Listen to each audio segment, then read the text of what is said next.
Donc on est très heureux d'accueillir tout ce monde dans la volière ce soir pour les hirondelles. Ils ne font pas dans la dentelle, c'est tout un programme. Ça veut dire que ça ne peut pas faire dans la dentelle, non, mais pour les plus jeunes, c'est ne pas faire dans le détail, c'est ce qu'on fait. Enfin, si vous voulez le détail du programme, il est annoncé quelque part. Mais donc ça va un peu dans tous les sens, ça va un peu jacasser, criailler, gazouiller, enfin voilà, ça va être... ça va filer les métaphores. Voilà, vous allez voir ce que vous allez voir en fait. Et alors voilà, les gros oiseaux qui présentent le spectacle c'est comme ça. Après ça, pour se remettre de leurs émotions et vous des vôtres, je vous invite à boire, parce que vous avez vu, les tables sont un peu garnies, là, et puis il y a d'autres qui sont en partez pas, enfin ceux qui peuvent rester, restez seuls. Quelqu'un aller chercher à l'aéroport, boire un coup avec nous, ça nous fait très plaisir. Juste, donc c'est pas parce que on est entre gros oiseaux qu'on a le droit de tweeter pendant le spectacle, hein. Donc vous pouvez le siffler à vos oiseaux, à vous, voilà, c'est tout. Non, c'est ça qu'il faut. Bon spectacle. Bon spectacle.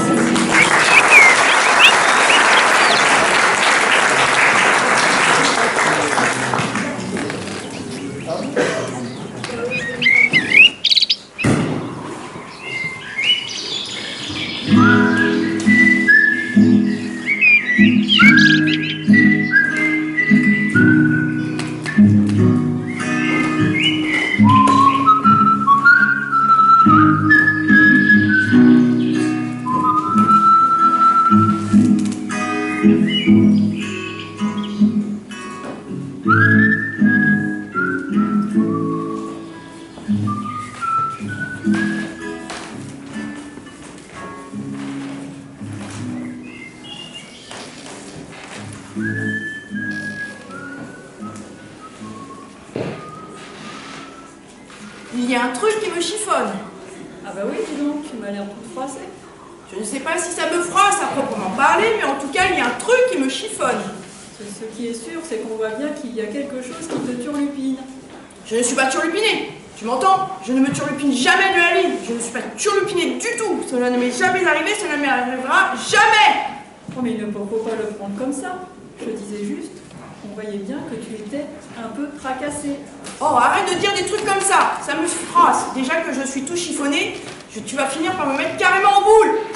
Ah, c'est drôle ce que tu viens de dire. Ah bon? Bah oui, tu as dit, tu vas finir par me mettre carrément en boule. Et alors? Bah, carrément en boule, c'est bizarre, je trouve. Une boule, ça ne peut pas être carré. Oh, tu as le don de me ficher les nerfs en pelote, toi. Ah, parce que tu as les nerfs en pelote, là. Wow, ça va. Si tu continues à filer la métaphore, tu vas avoir mal à aller avec mes nerfs en pelote et ce n'est plus chiffonné que je vais être. Et qu'est-ce que tu vas être, alors? Je ne te le dis pas. Si je te le dis, ça va mal finir. Tu es franchement maussade, toi, aujourd'hui. Tu dois vraiment avoir quelque chose qui te préoccupe. Il n'y a rien qui me préoccupe. La seule chose qui me préoccupe, c'est toi. Ah bah dis donc, heureusement que je ne suis pas d'aussi mauvaise humeur que toi, parce que pour le coup, j'aurais eu de quoi être chiffonnée.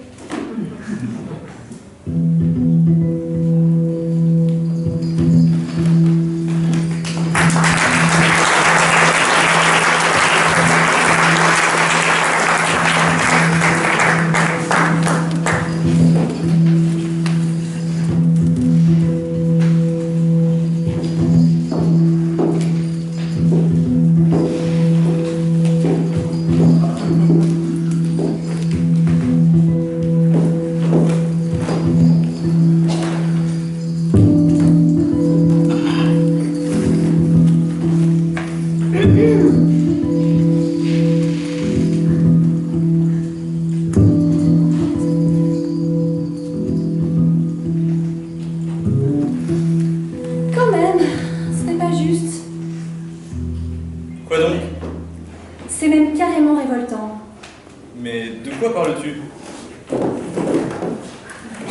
Je te parle d'une étude qui tend à établir que plus ton milieu d'origine est défavorisé, plus ton visage est dissymétrique. Ça revient à dire que plus tu es pauvre, plus t'as la gueule de travers. Moi, ça me scandalise au préféré. C'est déjà pas drôle d'être pauvre, alors si en plus on est forcément moche. Mais tu sais bien qu'on est tous dissymétriques. Oui, plus ou moins, hein. Tu veux dire que tu le sais plus ou moins? Mais non, on est plus ou moins dissymétriques. Et il y en a chez qui ça se remarque plus que chez les autres. Pourquoi tu me regardes de biais en disant ça? Mais non, je te regarde pas de biais, je te regarde normalement.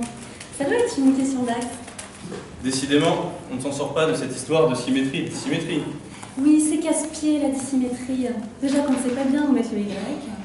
Ça c'est vrai, on ne sait jamais où placer le Y. Un Y, c'est un peu la forme d'une béquille. Au fond, c'est comme si le mot dissymétrie n'était tenu que par un seul côté, par une seule béquille.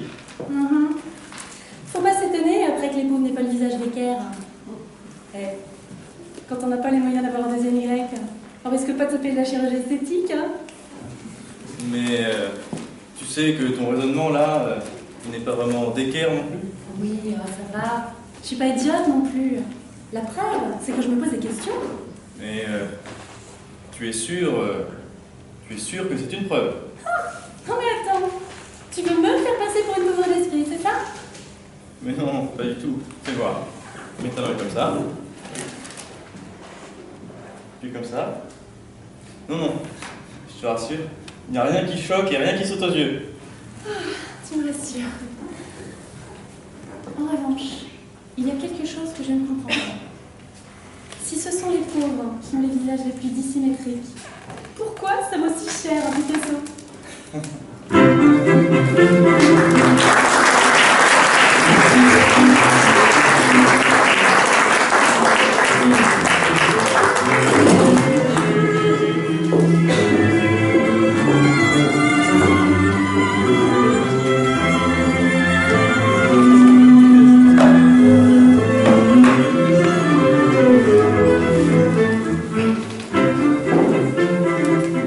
Un grand verre, fais boire. Je te jure, un grand verre, fais boire. Un petit verre aussi. Ah non, un petit verre, ça va, ça on l'a toujours dit. Non, ce sont les grands verres qu'il faut boire. Les petits verres aussi, je te dis. Tu es têtu, toi. Dis pas n'importe quoi. Il y a des études là-dessus. Tu bois plus si on te sert dans un grand verre. Et ce que tu bois, t'as tendance à le boire plus vite. Et ben moi, je bois plus dans un petit verre que dans un grand verre. Cul sec, je te dis. Admettons que tu aies raison. C'est gentil. Je veux bien admettre que tu ne dises pas n'importe quoi. Très aimable à toi. C'est normal. Tu peux admettre des tas de choses au fond. Mais ça ne m'empêche pas de me poser des questions. Mais, par exemple, là, je me demande si ton assertion, elle tient la route. Mon assertion. Oui, l'assertion que tu nous as servie tout à l'heure à propos du grand verre que tu faisais boire. Est-ce que tu crois qu'elle est valable si ton grand verre il a un double fond? Un double fond. Oui, c'est-à-dire que si ton grand verre a l'aspect d'un grand verre, mais qu'en fait c'est un petit verre. Comme ta faculté de raisonnement, tu veux dire. Je parle plus avec toi. Admets quand même que tu pousses le bouchon. En fait, tu me demandes si on boit davantage dans un verre de magicien. Mais arrête de siphonner le débat. Tu fais des assertions, je fais des hypothèses. Et ben, si t'étais un peu moins obtus, on la fera peut-être progresser la science, non? D'accord. On va lui donner un petit coup de pouce à la science, tu vas voir. Alors, et si le petit verre ne l'était pas? En réalité, si c'était juste un effet d'optique. Alors, est-ce que tu crois qu'on boirait plus dans un grand verre qui en fait serait petit, ou alors dans le petit verre qui en réalité serait plutôt grand. Et si on se fie à tes assertions, on boirait plus dans un petit verre, parce qu'en fait c'est le petit verre qui est le plus grand? Ce qui tendrait à valider ton hypothèse du départ, selon laquelle on boit autant dans un petit verre que dans un grand.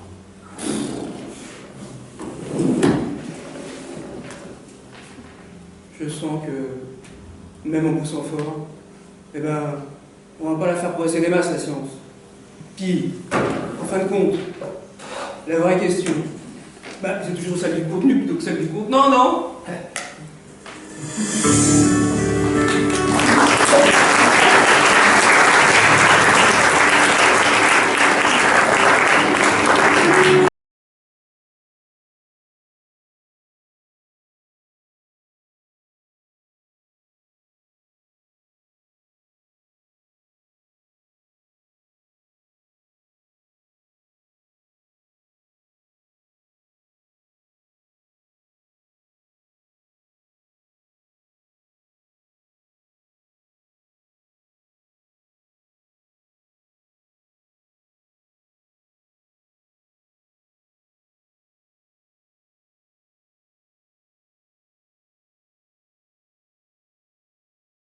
On dit beaucoup de choses sur beaucoup de gens. Je ne suis pas sûre qu'on ait raison. On devrait dire moins de choses sur moins de gens. On pourrait aussi dire beaucoup de choses sur moins de gens. C'est sûr, on pourrait, mais je ne suis pas sûre qu'on aurait raison. On dira ce qu'on voudra, je reste convaincue que ce n'est pas une bonne chose. Pourquoi? Tu préférerais qu'on dise moins de choses sur moins de gens? C'est mieux. Moins on en dit, moins on a de chances de dire n'importe quoi. Je veux bien, mais toi, là, tu ne prêches pas vraiment en faveur de ta chapelle. Comment ça, ma chapelle? Ta chapelle de Mutique, dont la parole est d'or. Toi, là, en très peu de mots, tu réussis à concentrer pas mal de bêtises. Oui, eh bien, tu vois, c'est déjà... Je m'en fiche de ce que tu dis, tu parles trop, ça ne compte pas. Tu trouves que je dis trop de choses, là? Alors que je ne parle que de toi, et que je me suis simplement permise une ou deux observations. Oui, eh bien, tu vois, c'est déjà trop. Il faudrait vraiment dire moins de choses. En fait, tu es en train de me demander de me taire. Depuis le début, tu essayes de me dire de fermer ma gueule et tu fais tout un tas de circonvolutions pour en arriver là. Eh ben, je suis comme ça. Je reste persuadée qu'il faut en passer par des généralités quand on ne cherche pas l'affrontement. Tu ne cherches pas l'affrontement, là? Bah non. Alors, je suis bien d'accord avec toi, finalement. Il faudrait vraiment arriver à dire moins de choses.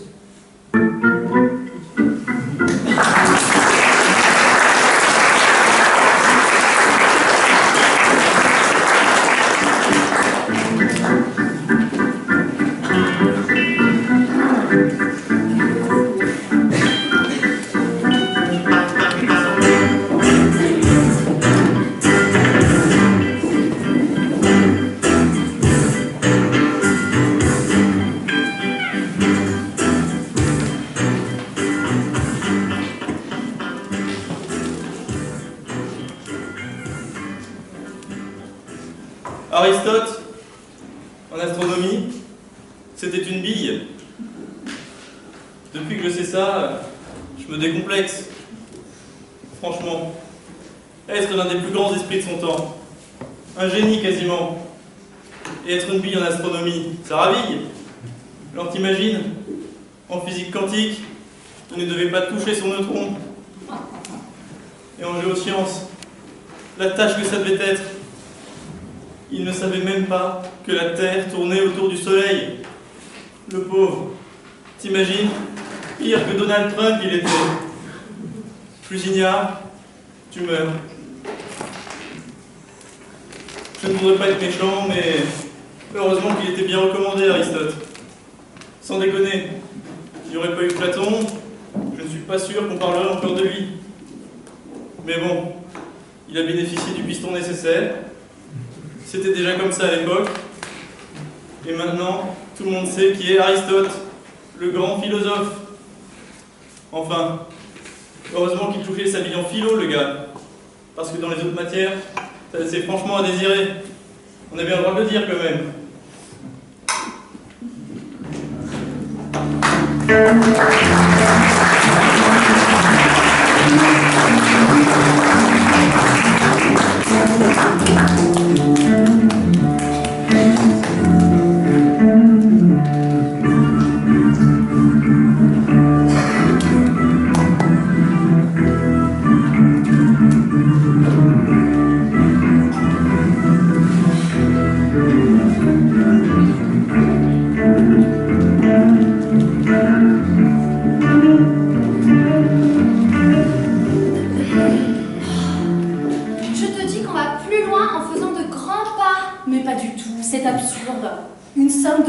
Avancée nous mène plus loin qu'un seul grand pas. Peut-être, mais si tu en fais plusieurs, bah ça change tout. Et moi, je maintiens que ce n'est pas la taille des pas qui compte, mais la qualité de la marche. La qualité de la marche. Et ta marche à toi, je suppose qu'elle est qualitativement au-dessus de la mêlée. Crois-moi, on ne marche pas tous de la même façon. Ah ça c'est vrai. Il y en a qui font de grands pas et d'autres qui marchent à tout petits pas. Ce n'est pas ce que je veux dire. Il y a des pas de charge, des pas de course, des pas de promenade, de flânerie. Qui peuvent être grands ou petits. Mais arrête de tout réduire avec l'histoire de taille. On s'en fiche qu'ils soient grands ou petits. Ce qui compte, c'est ce qu'ils représentent. Ah, bah c'est sûr que si les pas ne sont plus des pas, mais des représentations de pas, eh ben on peut aller très loin. On peut aller jusqu'au bout d'un raisonnement, oui. Je suis peut-être basique, hein, mais pour moi, un petit pas, c'est un petit pas, et un grand pas, bah c'est un grand pas. Tu ne connais pas la phrase « un petit pas pour l'homme, un grand pas pour l'humanité » C'est une formule, une approche journalistique, ça ne recouvre aucune réalité. D'ailleurs, l'homme et l'humanité, bah c'est la même chose que je sache. Tu n'as pas d'un côté l'homme qui fait de petits pas et de l'autre l'humanité qui fait de grands pas. L'homme fait des pas, petits ou grands, ça dépend des moments. Il y a aussi des moments où il tourne en rond. Je trouve ça stérile comme discussion. Je ne peux pas te donner tort, tu sais. On va dire que c'est juste un minuscule pas sur le chemin de la raison. Ou un immense pas sur le chemin de la futilité. N'exagère pas, ce n'est pas un débat philosophique. C'est juste pour se mettre en jambe. Ah, ça, il est évident qu'à ce train-là, on risque pas de se fouler quoi que ce soit.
Pour les jours sombres, pour les attaques nucléaires et les événements crépusculaires.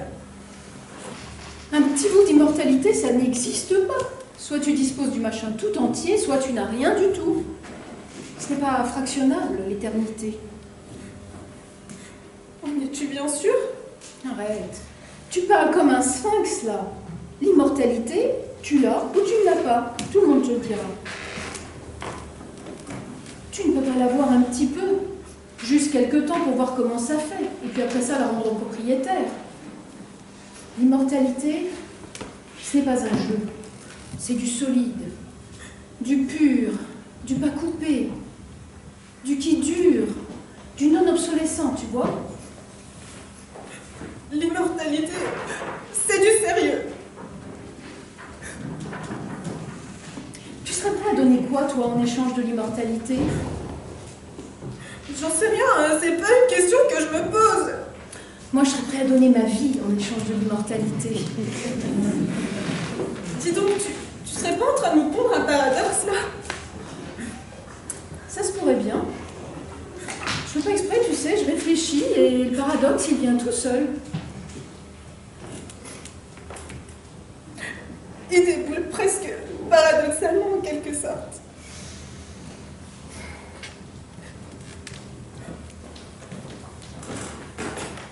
Tu sais que ça existe pour de bon, l'immortalité? Oh, arrête, hein. J'ai passé l'âge des contes de fées. Je suis sérieuse, ça existe. Mais sur quelle planète? La nôtre, sur une grande échelle, environ 5 quintillions d'individus. 5 quintillions? Ouais. 5 milliards, 2 milliards, 2 milliards, à peu près. Arrête, hein. Tu pourrais peut-être arrêter ton délire. Tu n'y crois pas? Eh bien, tu as tort.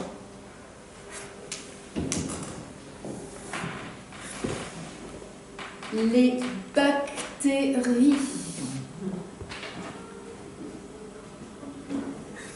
Les bactéries sont immortelles. Elles sont là, tout autour de nous. Elles nous entourent, misérables êtres périssables que nous sommes.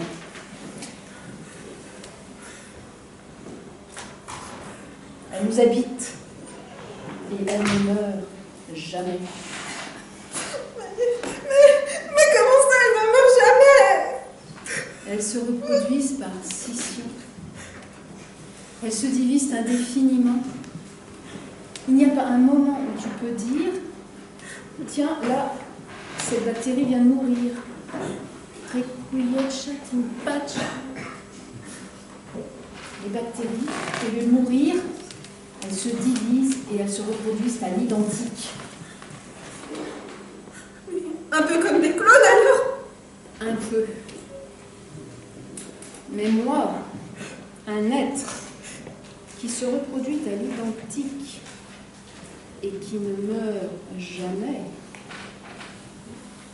ça m'évoque plutôt des souvenirs de catéchisme.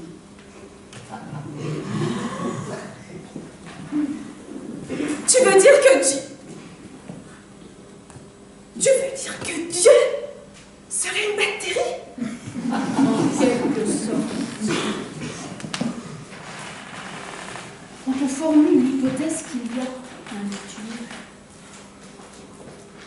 on se figure toujours qu'il nous aurait été fait à son image. Mais on pourrait tout aussi bien supposer qu'on se gourre totalement et que c'est la bactérie qui est à son image. Nous sommes peut-être simplement des impasses de l'évolution.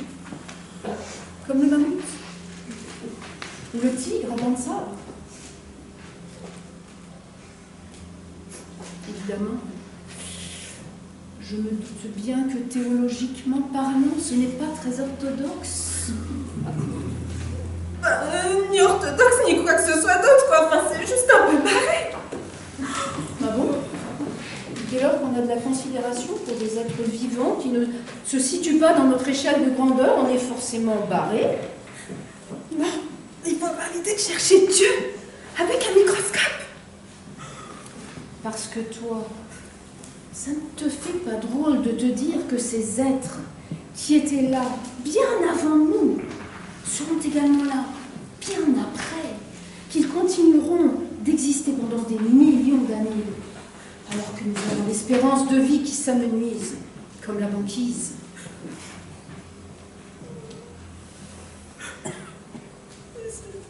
C'est vrai que si Dieu est une bactérie, ça offre un éclairage différent sur tout un tas de choses. Hein.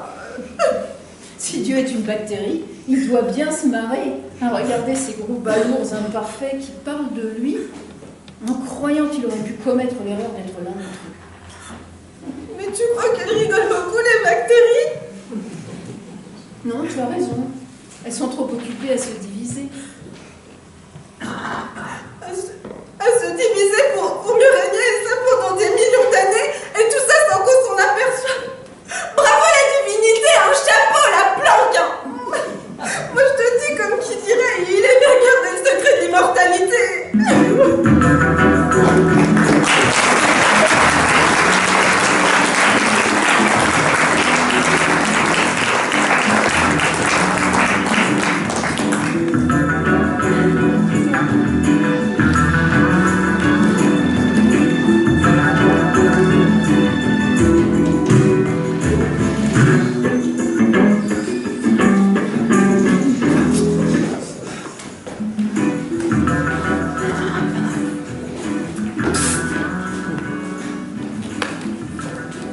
Dis-moi, tu as l'air plutôt beau en économie, toi, pas vrai? Moi? Pourquoi tu vois ça? Tes fringues. Mes fringues? Qu'est-ce qu'elles ont, mes fringues? Je me demande comment je dois le prendre. Alors dis-moi, puisque t'es bon en économie, qu'est-ce que c'est exactement? L'offre et la demande. Je n'arrive pas à bien saisir. Ça ne m'étonne pas. Comment ça t'étonne pas? Tu me prends pour un abruti, c'est ça? Ça ne m'étonne pas. Ce n'est pas complètement évident. Ce n'est pas logique. Si, c'est logique, si tu veux, mais ce n'est pas une logique qui est logique pour tout le monde. Ce n'est pas logique pour les abrutis, c'est ça? Si, pour eux tout est logique, de toute façon, rassure-toi. Ah, tu me fais du bien. Ah bon? Ah oui, tu me fais du bien en disant que tout est logique pour les abrutis. Parce que moi, il y a des tas de choses que je trouve pas logiques. Mais pas logiques du tout. L'offre et la demande, par exemple. Je comprends pas la logique. C'est pourtant simple.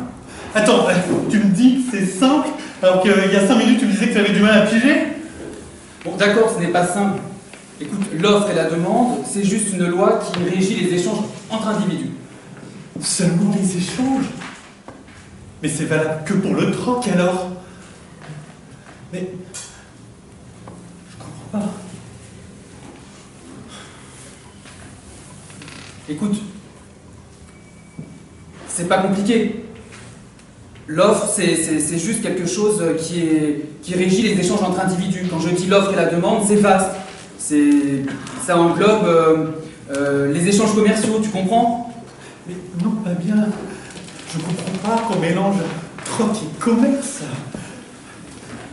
Par exemple, si j'échange quelque chose avec toi, c'est pas comme si je te le vendais. T'es d'accord? D'accord. C'est juste un mot. L'offre et la demande, c'est juste des mots? Mais pas tout à fait, c'est quand même une loi qui se vérifie. Mais non, je crois pas. Tout ça, c'est du baratin et c'est tout. Par exemple, là, tu comptes m'offrir quelque chose? Jamais quand on me le demande. Et tu vois bien que l'offre et la demande, ça va pas ensemble. Mais si, au contraire, tu me demandes des renseignements, je t'offre des perspectives. Ah non, c'est moi qui t'offrais la possibilité de montrer tes grandes capacités de pédagogue. Et là, tu l'as complètement gâché. Mais je t'avais rien demandé. Mais tu vois bien que c'est fumeux comme théorie, l'offre et la demande. Bon, pour oublier tout ça, je t'offre un verre. Et tu m'offres un verre parce que tu penses que ça va me faire plaisir? Que ça répond à une attente de ma part? Eh bien tu vois, c'est ça la demande. Merci pour ton offre. Ah ben voilà! Ah ben je comprends tout! Ah ben tu vois, c'était pas la peine de te lancer dans les grandes explications, hein. Je vais te boire un coup. Je me demande pourquoi on ne crée pas plus d'universités dans les bistrots. D'un point de vue strictement pédagogique, c'est formidable les possibilités que ça offre. Ben ça, on se le demande, hein.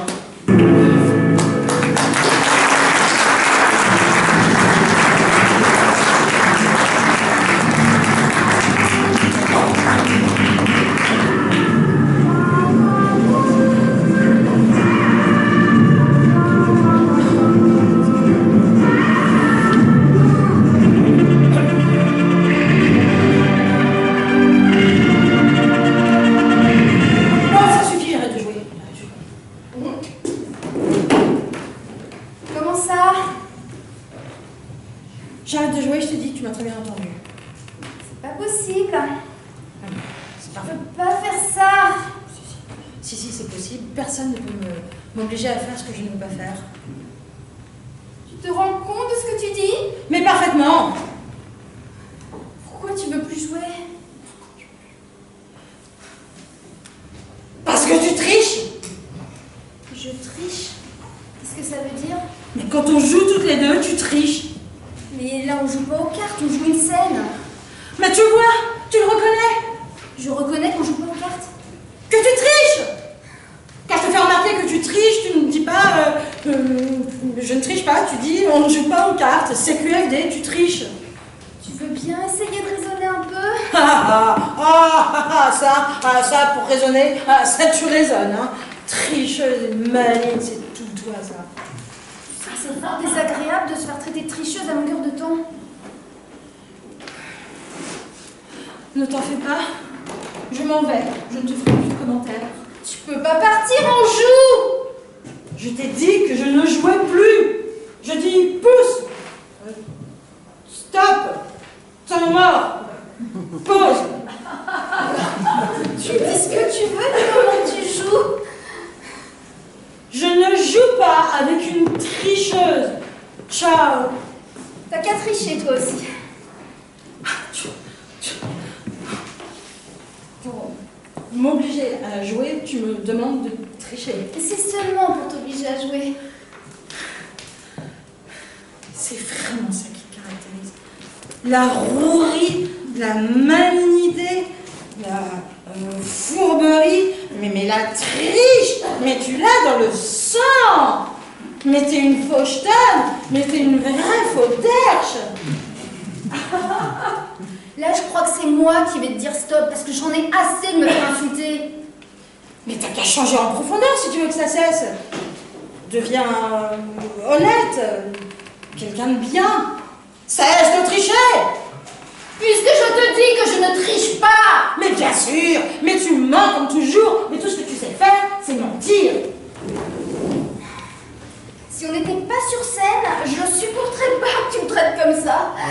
Et voilà, tu trouves toujours un prétexte pour pas te comporter comme tu devrais. T'as toujours une bonne raison pour ne pas être sincère, mais c'est ça que j'essaye de te faire comprendre depuis tout à l'heure. Je comprends toujours pas pourquoi tu dis que je triche.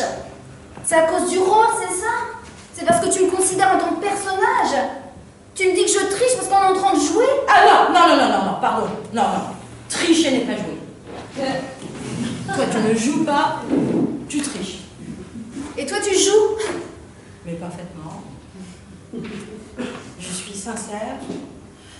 Je dis ce que je pense, sans faux semblant, sans détour. Hein, je suis un pur produit de la sincérité. Je suis aussi authentique que tu es. Fausse! Je me demande comment tu as fait pour jouer aussi longtemps avec quelqu'un dont tu penses autant de mal. Ça, c'est sûr, j'ai du mérite. Hein. Mais j'ai de la persévérance, je ne me décourage pas facilement. Et je dois quand même te reconnaître une petite qualité. Ah bon? Ouais. J'encaisse bien. C'est un vrai plaisir. Avec toi, pas besoin de prendre de gants, pas besoin de se retenir. T'as une qualité d'absorption remarquable. Tu dois avoir des accumulateurs hyper puissants.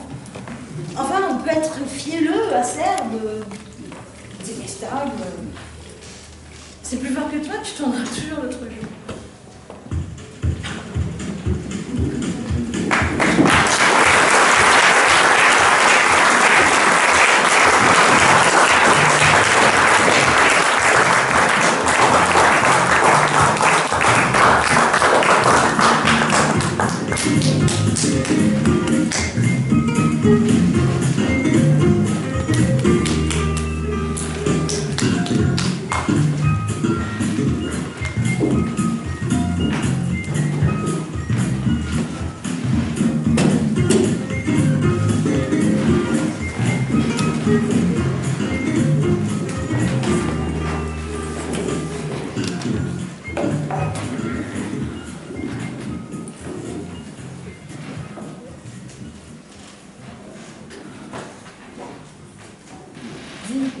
À ton avis, la dame là-bas en train de discuter, c'est moi qu'elle regarde?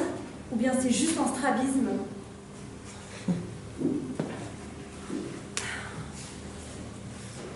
Alors ça, je saurais pas te dire, mais par contre, il me semble que c'est un homme. Tu es sûre qu'on parle de la même personne? Je te parle de la dame en bleu. Celle qui tient un cochon d'Inde. Moi j'appelle ça du vert. Ah non, c'est du bleu. En tout cas, ce qui est certain, c'est que ce n'est pas un cochon d'Inde, c'est un bébé. D'ailleurs, regarde, deux gouttes d'eau. Un cochon d'Inde? Tu sais que c'est véritablement une épreuve de parler avec toi. Ah, à cause de nos petites différences de perception. Nos petites différences de perception. Mais enfin, tu confonds tout. Les hommes, les femmes, les bébés, les cochons d'Inde, les couleurs. Ah non. Ah ça, le bleu et du vert, c'est du classique. Hein.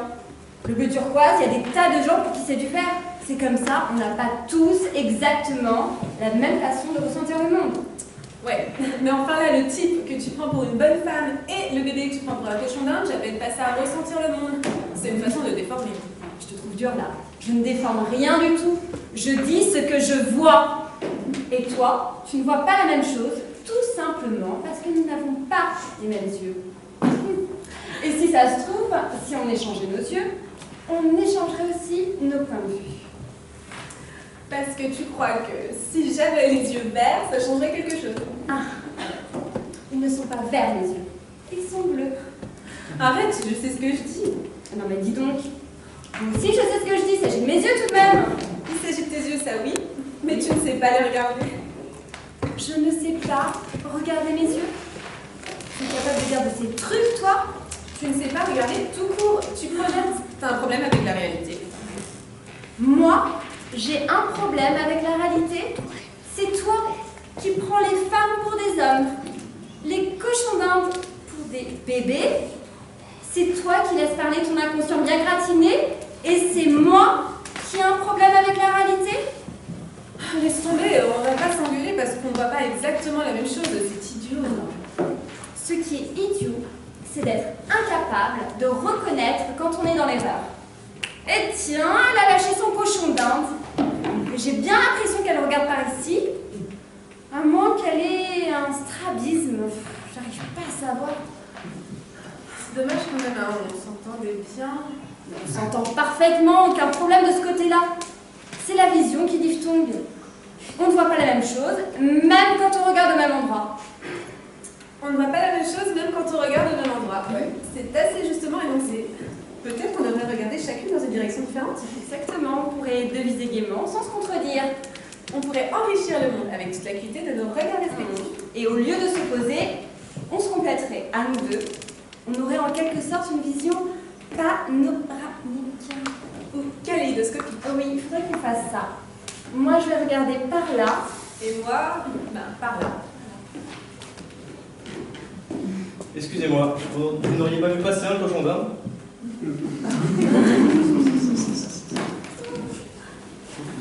T'as raison, il a un léger strabisme.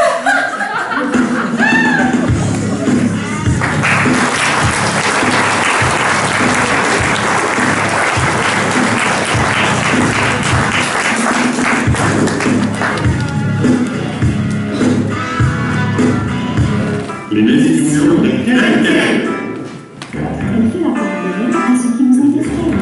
L'émission telle quelle?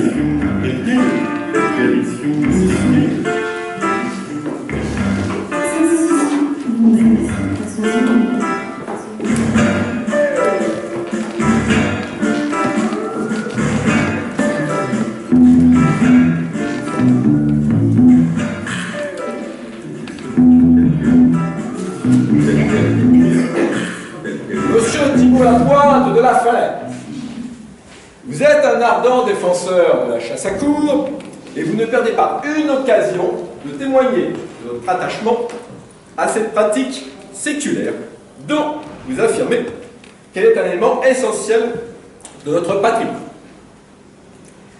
Alors, cette défense acharnée, une pratique que beaucoup qualifient de barbare, a fait grand bruit. Et il vous vaut aujourd'hui d'être la victime de la vindicte des défenseurs de la cause animale. Car, il faut dire que vous n'y allez pas avec le dos de la petite bière d'argent. Quand vous affirmez, je vous cite, que la chasse à courre serait légitime et bienfaisante, puisqu'elle contribuerait à une amélioration génétique des espèces animales. Absolument.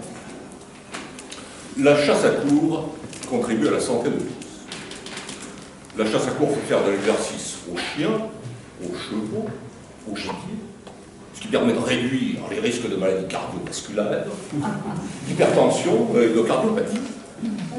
Toutes les espèces sont à gagner, y compris l'espèce humaine, car il y a souvent des accidents de chasse, ce qui permet d'élaguer un tantinet dans les arbres généalogiques des familles d'aristocrates dégénérés. Je vous l'ai dit, tout le monde gagne. Bon, alors, aujourd'hui, les propos quelque peu outranciers que vous avez pu tenir ici ou là vous valent d'être poursuivis par la justice, mais également dans la vie de tous les jours. Car pour vous, Thibaut Lapointe de la Falaise, la vie quotidienne s'est peu à peu transformée en véritable cauchemar. Vous avez déclaré que vous ne pouviez plus faire un pas en dehors de chez vous sans que un ou plusieurs défenseurs de la cause animale ne s'accrochent à vos mocassins. Alors, est-ce une image ou faut-il comprendre que vous êtes bel et bien devenu un homme traqué? Il n'y a, d'une manière générale, aucune dimension métaphorique dans mes déclarations. Je m'en tiens aux faits, qui sont suffisamment tragiques et n'ont aucun besoin d'être lestés par des procédés d'exagération politique. Vous êtes donc réellement devenu une bête traquée. Alors, pardonnez-moi l'audace de la comparaison, mais ma profession, quant à elle, ne s'interdit nullement de recourir à des expressions imaginaires. La défense de la chasse à courre a fait de vous une proie, en quelque sorte une variante, je ne sais pas, de l'arroseur arrosé ou du chasseur chassé. C'est exact. Je suis devenu une cible pour un troupeau d'enragés qui n'auront de cesse de me poursuivre que lorsque je serai à l'agonie. Ma vie mondaine est en bloc, ma vie amoureuse est en charpie, et je ne peux même plus m'adonner à mon sport favori. La chasse à courre. Non, le golf. Je ne peux hélas plus mettre les pieds sur un green. Je serais à découvert, et les chiens qui me persécutent auraient tôt fait de tirer parti de cette position vulnérable. Non, parce que vous pensez vraiment que vos adversaires cherchent à vous faire mourir d'épuisement à force de persécution? Tout à fait. Ils attendent patiemment que je glisse dans une ornière, que je me heurte à une clôture, que je m'égare dans un défilé pour sonner l'analyse et se jeter sur moi à corps et à cri. Vous êtes certain de ne pas noircir le tableau? J'en serais bien incapable.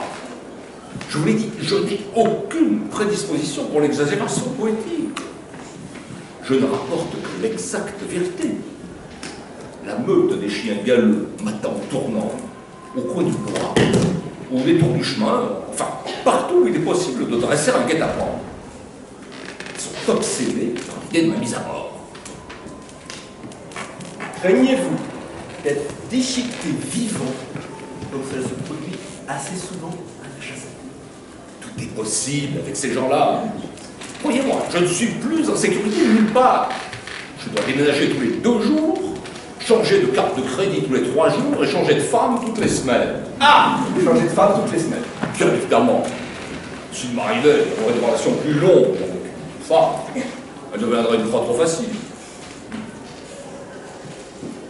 Monsieur Thibaut Lapointe de la Falaise, y a-t-il des moments où vous regrettez vos éloges de la chasse à courre? En aucun cas.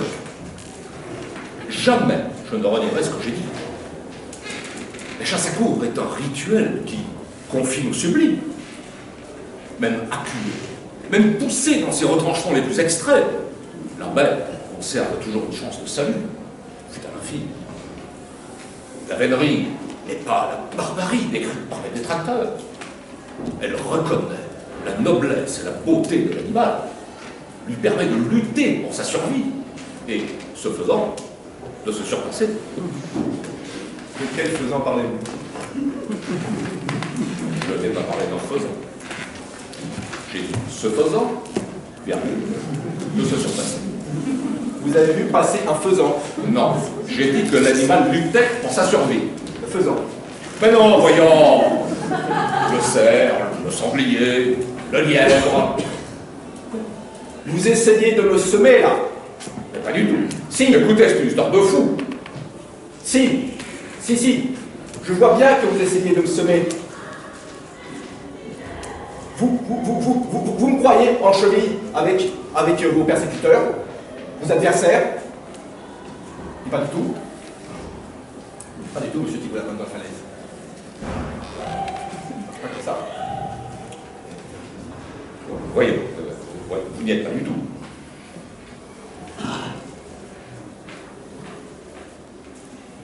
Vous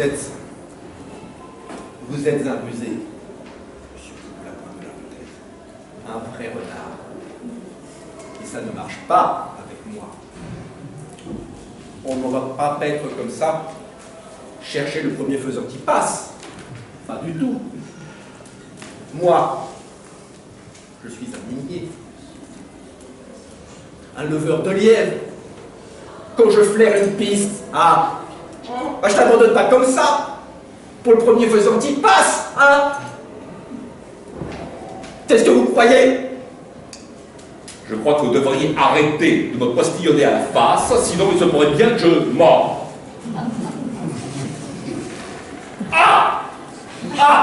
Voilà. Vous dévoilez votre véritable nature. Vous faites démonstration de votre férocité. Si. Vous êtes un viandard comme les autres. Un vampire ordinaire. Tout ce que vous savez faire, c'est mordre. Malfaisant, c'est un malfaisant. Ah oui. Ne comptez pas sur moi. Vous m'apitoyez sur votre sort. Non. Lorsque les contempteurs de la chasse à courre nous immobiliseront dans un but de basse fosse, tu seras là curé. Et vous l'aurez bien cherché. Si. N'espérez pas me voir pleurer. Non. Un faisan. Vous êtes un de la plus belle espèce de ce type au lapin de la Falaise. Allez chausser votre armure. Défendre vos absurdes idées, je sais pas. Allez-vous-en. Quittez ces studios, s'il vous plaît. Allez. On n'a plus rien à se dire. Je le crois en effet. Je vais donc reprendre mon périple solitaire, dépité, morfondu, par l'hostile accueil que j'avais réservé. Je ne pourrais hélas que ruminer chemin faisant. Encore lui? Mais laissez-le tranquille, cette pauvre bête. Il vous a rien fait, hein. Je suis un incompris. Décidément, je ne suis pas prêt de rejoindre au golf.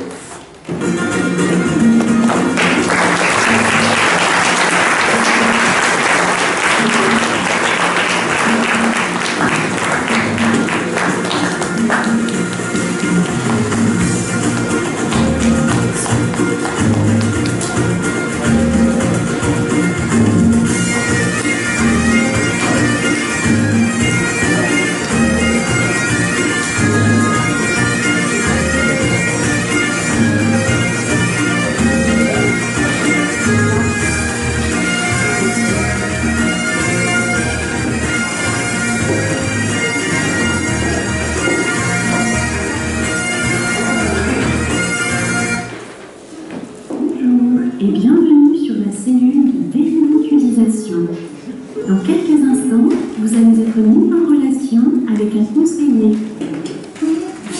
Ça répond jamais.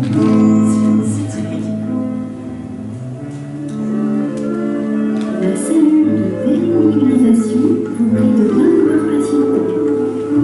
Dans un court instant, vous allez être pris en charge par un conseiller spécialisé. C'est un attrape-niveau leur truc, mais je suis sûre que ça marche pas. C'est ridicule! La cellule de démonétisation vous remercie de votre patience. Notre conseiller spécialisé va faire tout son possible pour répondre au mieux à vos attentes. Mes attentes,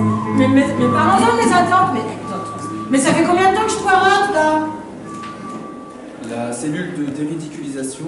Bertrand Poirot, j'écoute. Pardon? J'ai dit la cellule de déridiculisation. Bertrand Poirot, j'écoute. C'est pour me décomplexer, c'est une blague, c'est ça? Bertrand Poirot? Vous voulez me passer Brigitte Asperge, Bertrand Poirot? Détrompez-vous, madame. C'est mon nom, je m'appelle comme ça. Pardon. Vous n'êtes pas la première, vous ne serez pas la dernière. Je vous écoute, madame. Alors, voilà. Je voudrais me déridiculiser. Excellente idée, madame. Vous pensez donc être particulièrement ridicule? Hélas, oui. Enfin, non, c'est mon mari qui pense, il en a assez que tout le monde se moque de moi, ça m'insupporte. Je comprends, madame. Et vous, personnellement, vous n'avez pas à proprement parler conscience d'être ridicule? Ah non, pas du tout, non, je me rends compte de rien du tout. D'ailleurs, c'est comme vous, Bertrand Poirot, vous n'avez pas l'air de vous rendre compte. Je me rends très bien compte, au contraire. Je sais reconnaître le ridicule en un clin d'œil. C'est mon engagement et c'est mon métier. Ah bon, alors dans ce cas, vous allez pouvoir m'aider sans doute, Bertrand. Je préférais que vous ne m'appeliez pas par mon prénom. C'est vrai, pardon. C'est vrai que ça peut sortir du ridicule. Je ne le ferai plus, monsieur Poirot. Je vous remercie. Voilà, alors en fait, si je vous appelle, c'est parce que j'aimerais bien savoir comment vous y prenez pour déridiculiser les gens. Ça va être facile avec certains, hein. En effet, madame, ce n'est jamais simple. Parce que des gens ridicules, c'est pas ce qui manque, hein. Vous devez en voir de toutes les couleurs. Oui, madame. De tous les acabits, de tous les horizons. Et de toutes les espèces. De toutes les espèces. Il y a donc différentes espèces qui viennent à vous. Oui, madame. Il y a des espèces en voie d'extinction, des fins de race, qui ont un ridicule bien à eux, que l'on nomme la désuétude. La désuétude. Oui, je sais, ça peut paraître un peu technique, mais si vous en aviez en face de vous, vous sauriez immédiatement de quoi il s'agit. Il y a aussi des espèces de clowns. Ceux-là sont à la fois victimes d'une certaine hérédité et façonnés par leur activité professionnelle. Tâcher de les décliner demande beaucoup de travail. C'est un véritable défi de décliner quelqu'un, vous savez. Et vous y arrivez? Oui, au prix de gros efforts et d'une détermination sans faille. Et bon, est-ce qu'il y a d'autres espèces? Ah oui, il y en a beaucoup, mais elles ont toutes un tronc commun. Un tronc commun? Oui, elles donnent une impression de variété, mais ce sont les ramifications d'une seule et même espèce. Dans le langage courant, on a l'habitude de les différencier. Espèce d'ahurie, espèce de blaireau, espèce de crétin, etc. Espèce de bouffon! Non, ah non, là on se situe dans la catégorie précédente, celle qu'il faut décliner, tout comme les espèces de zouaves ou les espèces de marioles. Mais c'est de vous dont je parlais, vous êtes une espèce de bouffon! Pardon? Mais un pitre, mais voilà ce que vous êtes! C'est une ridiculisation. Je rêve. Mais vous êtes un champion du risible, oui! Vous êtes. Mais. Un guignol en chef, monsieur Poirot! Un maître blagueur! Un indétrônable spécimen de rigolo! Je ne suis pas certain, quant à moi, de pouvoir contribuer à votre déridiculisation. Les conditions en règle pour une déridiculisation ne sont pas réunies. Mais c'est ça, oui, mais vous ne pouvez rien pour moi. Mais ça me paraît évident, mais vous ne pouvez rien pour personne. Mais vous êtes vraiment un sacré fumiste, hein, monsieur Poirot. Je confesse que dans la plupart du temps, nous sommes assez impuissants face aux cas qui relèvent de la catégorie numéro 3. La catégorie numéro 3. Oui, celle dont je vous parlais à l'instant, espèce de débile. C'est de moi que vous parlez? Oui, tout à fait, je pose un diagnostic, espèce de crétin. Vous êtes bien classé dans la catégorie numéro 3, espèce d'andouille. Par conséquent, je ne peux rien pour vous, espèce de demeuré. Eh bien moi, je vous plante là, monsieur Poirot. Vous êtes un incurable de la catégorie des inutiles. Sous-catégorie des incapables. Ah, ne comptez pas sur moi pour vous servir la soupe, monsieur Poirot. Puisque c'est comme ça, je me déridiculiserai moi-même. Eh bien, sincèrement, je vous souhaite bon courage. Trop aimable.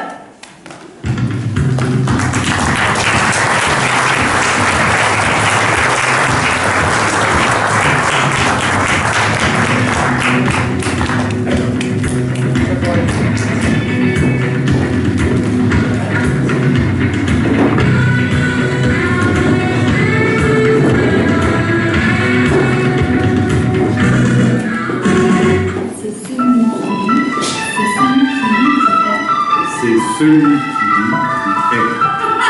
C'est celui qui lit, c'est celui qui lit, qui est. C'est celui qui lit, c'est celui qui lit, qui est. C'est celui qui lit, qui est. Chers téléspectateurs, c'est une découverte inédite que nous vous proposons aujourd'hui dans C'est celui qui lit qui est. Leurs noms ne vous diront sans doute pas grand-chose, et pourtant, ils existent. Ces auteurs dont la place est, disons-le tout net, marginale dans l'univers de la littérature ont eux aussi des lecteurs.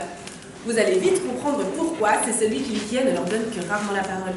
Austère ou flamboyant, abscons ou minimaliste, ces écrivains font partie de ceux qu'il vaut mieux avoir sur l'étagère plutôt qu'en vis-à-vis. Conscients de leurs points faibles, ils se sont regroupés au sein d'un cénacle qu'ils ont eux-mêmes choisi d'intituler le Parnasse fugace, mais que de très nombreux confrères appellent communément le cercle des écrivains asociaux. Sans plus attendre, nous vous laissons en compagnie de ces drôles d'oiseaux qui n'ont pas fini de vous surprendre.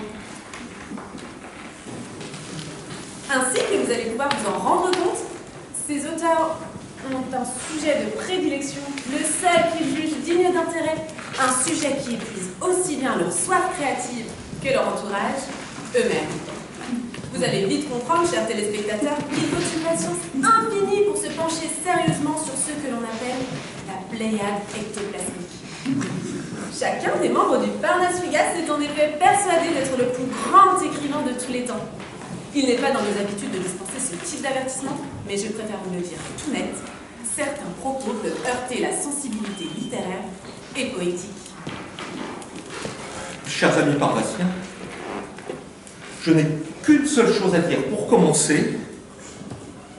Ouf, il était temps. Il était grand temps qu'on consacre enfin une émission. Le Parnasse fugace souffre en effet d'un ostracisme généralisé dans les médias. N'ayez pas peur de le dire. Il faut croire que notre parole dérange. Elle brise, que dis-je, elle pulvérise la monotonie ambiante. Elle désagrège la sphère des ronronnements confortables.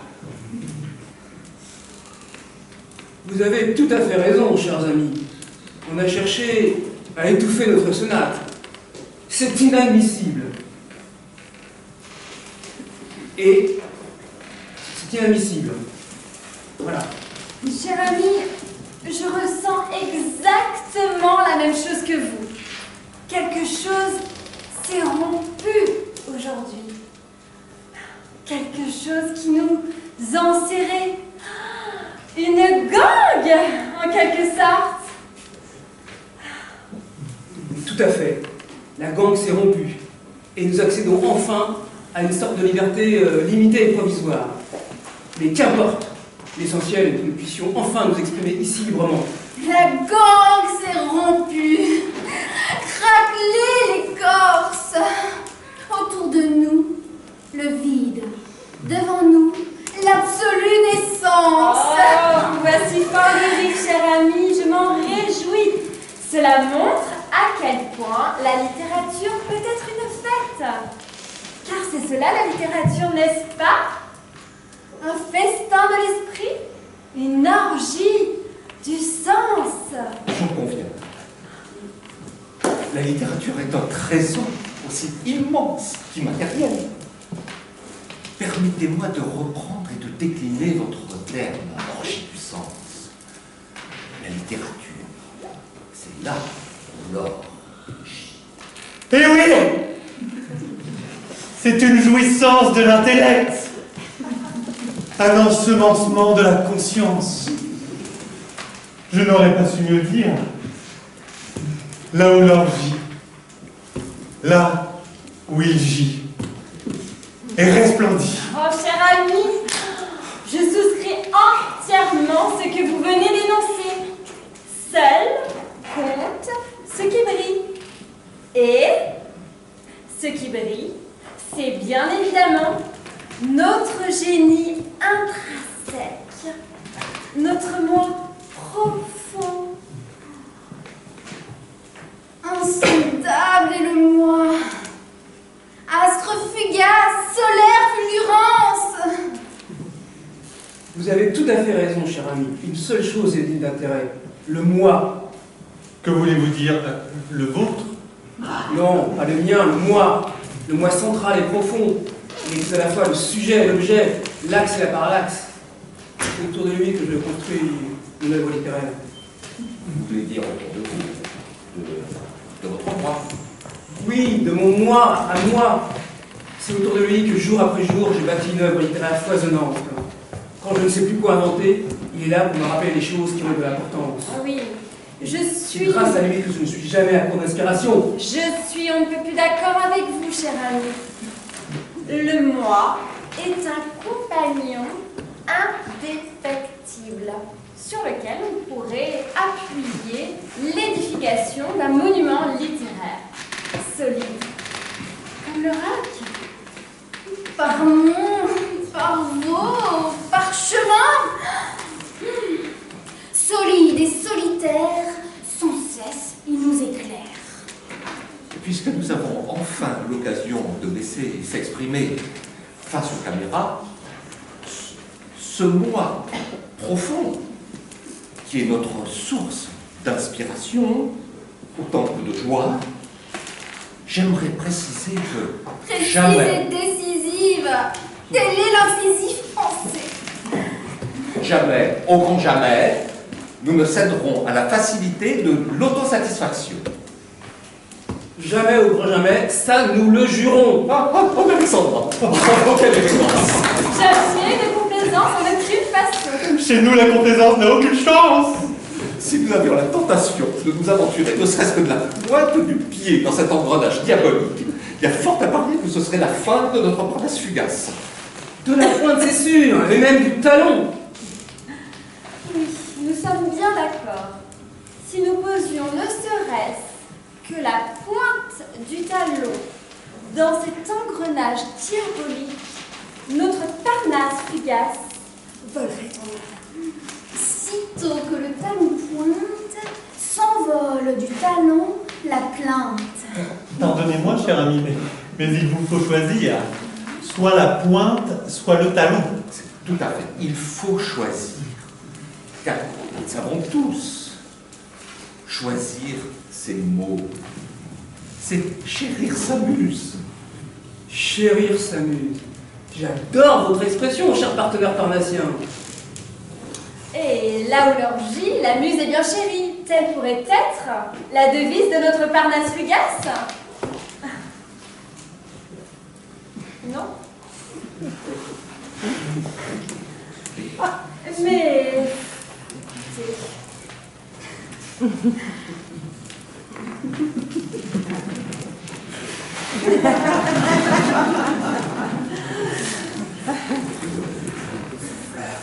Chérir s'amuse.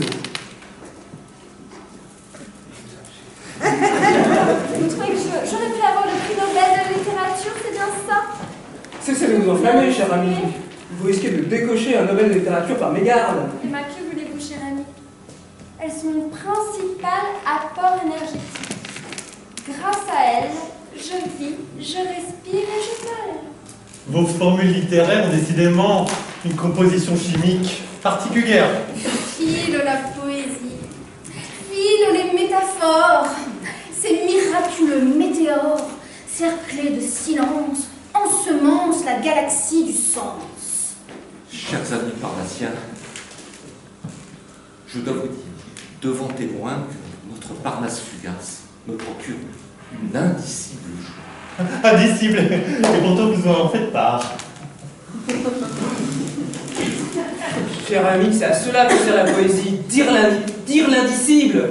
C'est la vocation même du Parnasse fugace. Oui, au fond, la poésie est une manière de sculpter le réel, afin de lui conférer une apparence de rêve et nous offrir un avant-goût de l'invisible, un arrière-goût de l'impossible, un aperçu de l'indicible et de toutes ces sortes de choses. Tailleur de rêve, nous sculptons ces contours diaprés dans le marbre de l'indifférence. Comme disait Bachelard, un seul instant de poésie suffit pour contenir notre âme tout entière. Alors là, excusez-moi, mais je ne vois pas comment notre âme tout entière pourrait se voir comprimée en un unique instant. Ce n'est pas moi qui le dis, c'est Bachelard. Et il ne le dit pas, non. Il ne le dit pas, mais il le pense. Je ne pense pas, non. Voulant, mais Bachelard, oui. Eh bien, je m'inscris en faux. Ça me surprendrait diablement que Bachelard dise une chose pareille. Peut-être que Bachelard le pense, mais qu'il ne le dit pas. Peut-être que Bachelard le dit, mais qu'il ne le pense pas. N'empêche, pour que Bachelard le dise, il a bien fallu qu'il le pense, vous ne pensez pas? Certainement. Mais je ne pense pas qu'il l'ait pensé. Sinon, il l'aurait écrit. Vous écrivez tout ce que vous pensez. Heureusement que non. Comment ça, heureusement? Je n'écris pas tout ce que je pense. Mais j'en écris une bonne partie. Des choses importantes. Question de point de vue. Comment? Mais allez-vous cesser de vous en prendre à moi, petit paltoquet? J'écris ce que je veux, et je pense ce que je veux, et je ne vous permets pas de juger de la valeur de ce que je pense, ni de ce que j'écris. Je n'ai nul besoin d'être évalué, je ne suis pas à l'école. Ah ça, vous n'avez pas dû rester bien longtemps à l'école. Mais dites donc, cessez immédiatement vos insinuations douteuses. Je vous préviens, s'il ne s'arrête pas, je quitte le Parnasse fugace. Belle et bien fugace de notre cartel. Et ces étoiles filantes, comme caramel. Mais quittez donc le Parnasse fugace, la belle affaire. Vous croyez qu'il en soit dénaturé pour autant? Mais qu'il se taise, bon sang! Mais qu'il se taise! Ou je vais lui faire son portrait de manière pas du tout littéraire. Ça ne m'étonne guère. L'habit ne fait pas l'écrivain. Il ne suffit pas d'intégrer le Parnasse fugace pour avoir la classe. Cher ami, en glissant sur un plan critique, vous enfreignez nos règles déontologiques. Je crois, quant à moi, qu'il est temps de noyer le chien si vous tournez la page de la rage. Oh, en effet, l'hirondelle ne fait pas dans la dentelle. Rien ne sert de courir, tout ce qui brille n'est pas dans la nature. Oh, vous me serrez tous autant que vous êtes. Vous commencez à me battre sérieusement sur le système nerveux central. Dans des mots, petite sœur, Vous me serrez et vous m'exaspérez. Ami, en vérité, vous donnez une bien piètre image de notre Parnasse fugace. Et je m'en termine.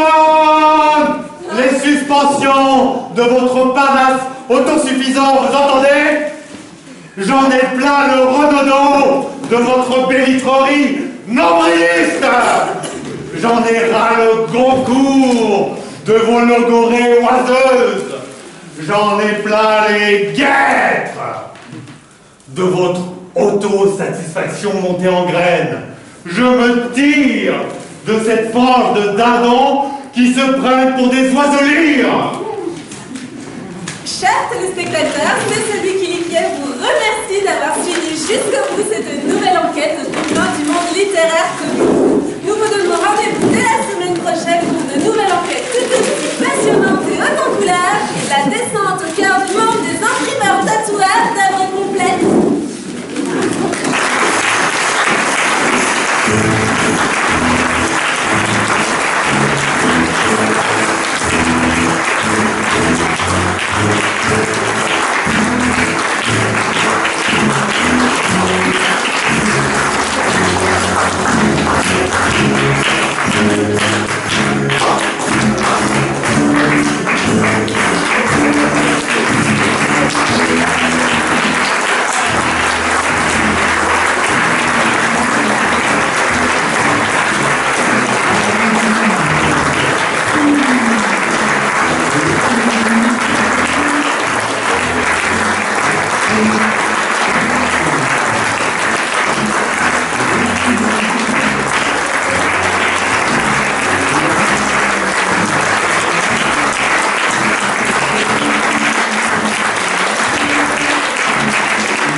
sort.